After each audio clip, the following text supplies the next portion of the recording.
Yep. Is the mic working? Yeah, Is it on? Oh, okay. I think it's on. Yeah, it's on. Yeah, we're good. You just want to sneak some snacks into that gullet of yours. It's a weekend. I didn't say gullet is not shaming anything. Okay.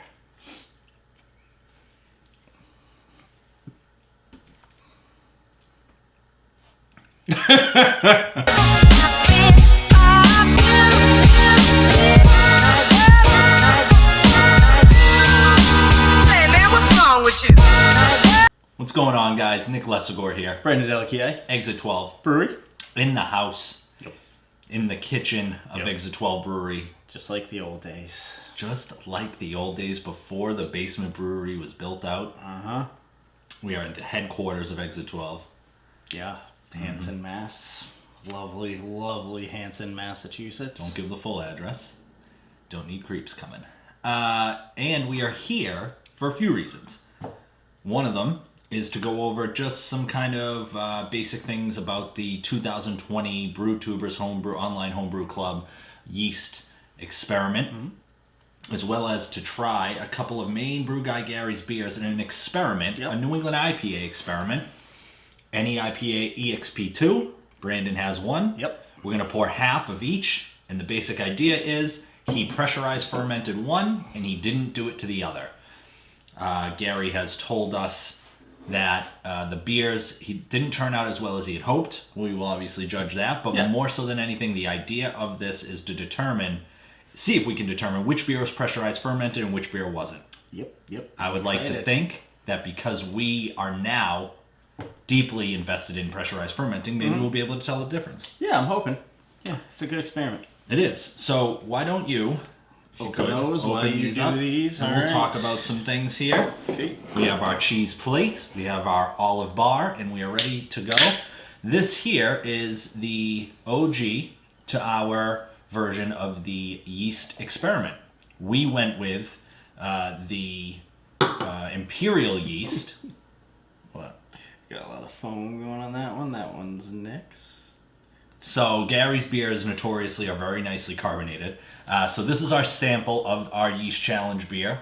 What was the name of the yeast we used from Imperial? Joystick. Joystick. And speaking of Imperial, they are a sponsor, a half steel mash paddle level sponsor of BrewTubers Online Homebrew Club, as well as an official sponsor of this yeast experiment. In addition to that, Woody's Homebrew Club is also a sponsor of the club as well as the experiment. Go to woodysHomebrew.com. They will offer you 10% off if you use code BrewTubers. And then lastly, the yeast experiment hop provider was Hopsteiner, so thank you to them. In terms of the yeast experiment itself, just some questions to address. There's one slot left, first and foremost. 11. We have 11 guys. The max is 12. We're really excited to have 11. Really pumped about that. But the sign-up ends in just about a week. The end of January, the sign-up will end. We do suggest, if you are going to be in this experiment and brew, optimal time to brew is the first weekend in February, if you can do that. We are doing it the last weekend in January. Brandon has a baby due. Yep. So basically the idea is you're going to brew the beer. Because of our sponsors, we're going to be sending you some really cool stuff that Gary has planned, and we're really excited about that. As well as, as I said, try to brew fairly soon because these beers are going to be due to Gary, I think, the middle of February? Or the end of February? I think it's the end. The end of February. I can give you, if you want to keep talking for 2 seconds, I will look it up. And He's going to look it up.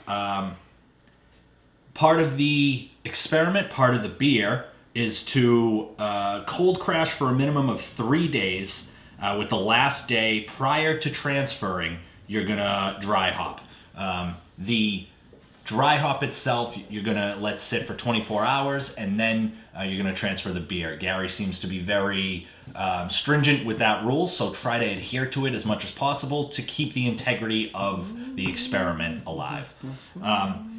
In addition, there is a whirlpool. The hop drop, it's an old school West Coast IPA style, so scheduled flame out and immediate cool down is required for this beer as well. If you go on www.brewtubers.com, there is a Yeast Experiment tab at the top where you can get all the information. Gary does a great job of laying all of that out. So it's February 29th. It should be at the hub, which is Gary. So yeah, February 29th is the deadline. So definitely doing them the first or second week, but definitely the first week will get you there, in case you have any issues. And for the folks that have already signed up and have shown interest in signing up, we'd like to know what is the best way to keep in touch as a group. At some point, Gary's going to create a group for the challenge. So whether it's WhatsApp, Facebook chat, email, a text group, anything else that you could think of, what is the best way for us, the best, most efficient way for us to keep in touch as a group, to go through our brew days. If you have any questions for the group, Gary will be there to answer anything as well. It's just going to be, I understand it's just another group chat, which has its downsides, but this one's going to be great because we're all brewing the same beer together. Yeah, I think it's good. And this is one of many, hopefully, challenges that we're going to be doing. So, if anybody wants to spread the word, we really like doing these. We had an awesome turnout. 11 out of the 12 spots have already been taken, which is insane. So, yeah, this is something that we as a online homebrew club want to do more of. Yeah, absolutely. Now let's get to these New England IPAs. So and this is... there is a difference in the color, I'll say that. All right, so we have one. That is one. To my left, your right, this is sample number 1. Yep. And this is number 2. And this is number 2. Okay. Yeah. So as you can see, to our left, your right, sample number 1. So there's definitely... Let's start with number 1. Sure. So yeah, number 1. Nicely carbonated. Definitely nicely carbonated. Definitely more turbid. It's... we'll have to... It does look like it's a lot darker. I don't know if that's oxidation. I'm sure we will find out if it's oxidation. It might not be. It's definitely pretty dark for a hazy. Very dark, actually, I think, for a hazy, yeah. Yeah, but carbonation's really well. Bubbles are still coming up. Can't see through it. Haze is good. What I can tell you about the pressurized fermentation and transfer is that he did not utilize a siphon, whereas I'm almost sure with the non-pressurized New England IPA, he did use a siphon into a keg. And I know Gary kegs everything. So let's go to number 2. Okay. So, definitely color-wise, a lot closer to traditional New England IPA. I actually really like this color a lot. Yeah, pretty bright. Nice orange. Same level carbonation. Actually, this one might be carved a little more. Experiment number 1 might be carved just slightly more, but head retention's very good. Lacing's very good. They've been sitting here for a few minutes, and the head's still there, which is very tough for this style. It usually dissipates pretty quickly. Yeah, I just rustled up a head on this, and it's actually fairly comparable now to the first version of the New England IPA. So why don't we get a smell on number 1? Okay, let's do that. That smells nice. That's passion fruit. Yep. I get passion fruit. Yeah, it's definitely fruity.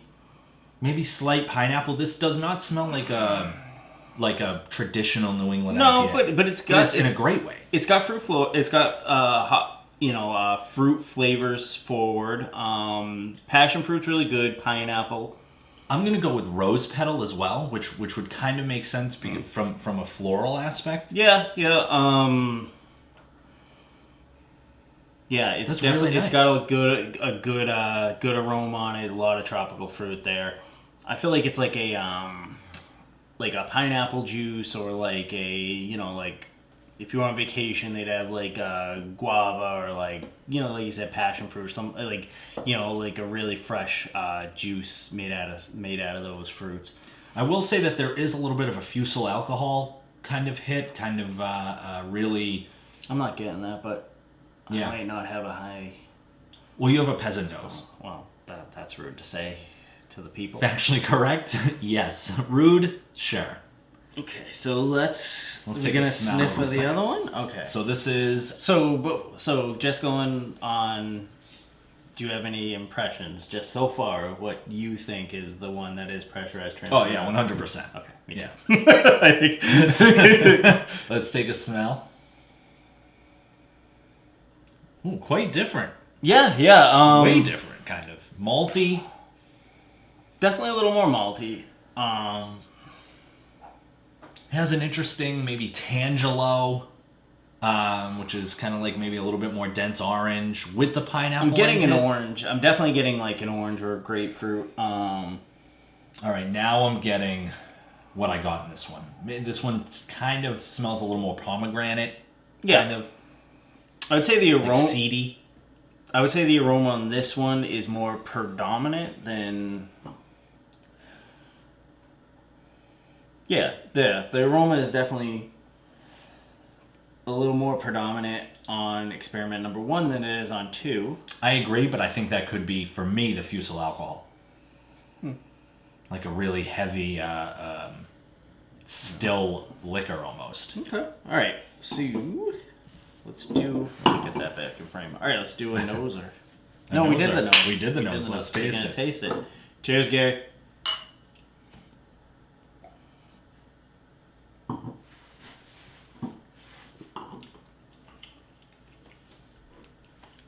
Yeah, so it's definitely got a little bit of that fruit, but it's sort of, I would say it's sort of a little flat on the taste of.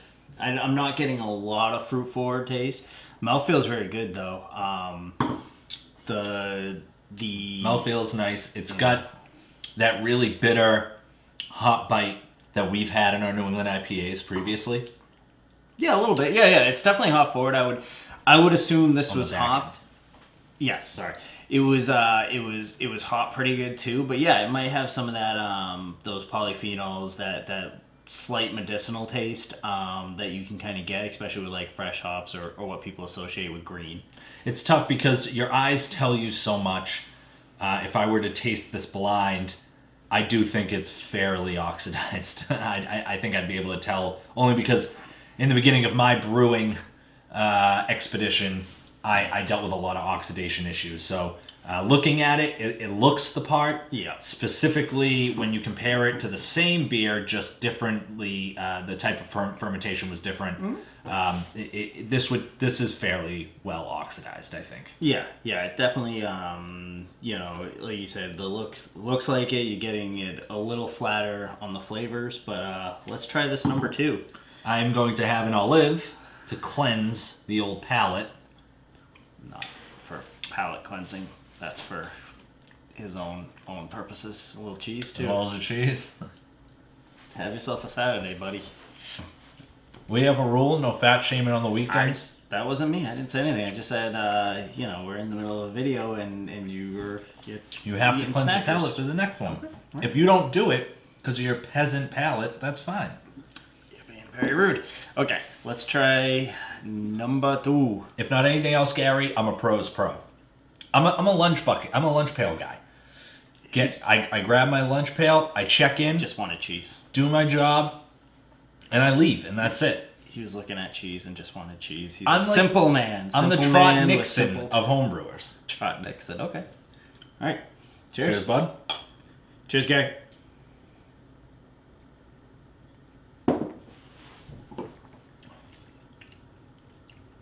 Yeah, that's definitely got a lot more flavor to it. It's still, I would say it could. I don't know if it's more dry hopping. I'm maybe even reducing some of the IBUs on it to let that fruit shine. I think it's definitely a better product than the first one. There's a big difference between hop bite and an off flavor, whether it's the polyphenols or whatever you want to attribute it to, and then a 90 IBU New England IPA. Mm-hmm. And this was a phenomenal experiment because, in my opinion, it showed that difference. Yeah. Which was something that I think was hard for Brandon and I to discern because we never did an experiment like this. So anytime we got that kind of really high bitterness on the back end, we just figured it was... it wasn't too much bitterness. It was probably the polyphenols. There was some sort of off flavor with the medicinal. And I think we were right. Sure. If I were a bet man, I would say that New England IPA number 2 is the pressurized transferred beer, and only because of all the experience we've had. And unfortunately, Gary, the color may or may not have given it away. We could be wrong, and I could look like an idiot right now, but this is very similar to the beers that the color we used to get when we did New England IPAs. So, real quick, I know we don't want to go too crazy in the video, but maybe people are asking, why would you pressurize ferment, Nicholas? But he wasn't ready because he was eating food. So one of the reasons that they're saying is some of the hop aroma and flavor can get sort of blown out through the airlock. So you're sort of capturing a lot of that, as well as lowering some of the ester counts. I mean, you're still going to get some of those free esters from the yeast, but maybe controlling some of that. A lot of the big breweries do it. They definitely do a pressurized dry hop. I know that. I don't know if they do full pressurized fermentation. They may let the yeast eat up on that oxygen for a few days, and then when they actually do their dry hop addition, they put it in about 10 to 15 psi. Yeah, and that's something we're kind of messing around with right now as well. We're fairly new to the pressurized fermentation game with the Firmzilla, so we're kind of messing around. The one thing I can say is that the best New England IPA we've made to date was pressurized fermented. So with that said, thank you so much to Gary, firstly, for the experiment. Yes. I'll be honest with you, I probably am not going to finish experiment number 1, but I will gladly finish number 2. I think you were way too hard on yourself in terms of this beer. I think this is actually a really good representation of the style. Gary, as well, thank you for organizing the 2020 BrewTubers Online Homebrew Club Yeast Experiment. Yes. I've done a great job with calling it an experiment, not a challenge. Very good. Very good. Thank you so much to Hopsteiner, to Woody's Homebrew Club, Woody's Homebrew Store, www.woodyshomebrew.com, BrewTubers code for 10% off. And last, but certainly not least, the people over at Imperial Yeast. The representative for Imperial, Casey Hellwig, and I have been talking quite a bit. She is an absolute gem, and that company is amazing. So support them. They have the best yeast in the game, and I'm not saying that because they are a sponsor of the challenge. We use their yeast more than anyone else. Oh, for sure. And very happy that they came on as a sponsor. So thank you to all our sponsors. Thank you to Gary. If you guys have any questions, where can they go, Brandon?